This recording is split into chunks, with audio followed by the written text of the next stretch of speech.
Hello guys, welcome back to my YouTube channel. ఈరోజు నేను మీకోసం చూపించబోయే కొత్త రెసిపీ ఏంటంటే సొరకాయ పొట్టు అండ్ ఎగ్ కర్రీ.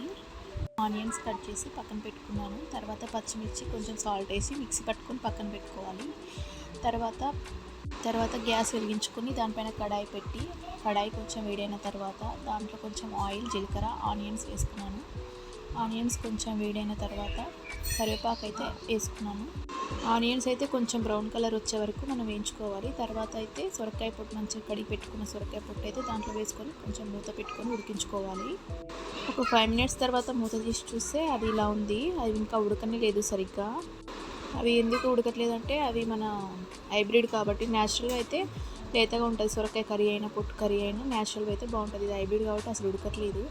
ఇంకా కొంచెం అల్లం వేసుకొని ముందుగా తయారు చేసి పెట్టుకున్న పచ్చిమిర్చి, కారం, ఇంకా సాల్ట్ వేసుకున్నాక వాటర్ వేసుకొని కొంచెం ఉడికిన తర్వాత ఎగ్స్ వేసుకొని కొద్దిసేపు అయితే ఉడకనివ్వాలి.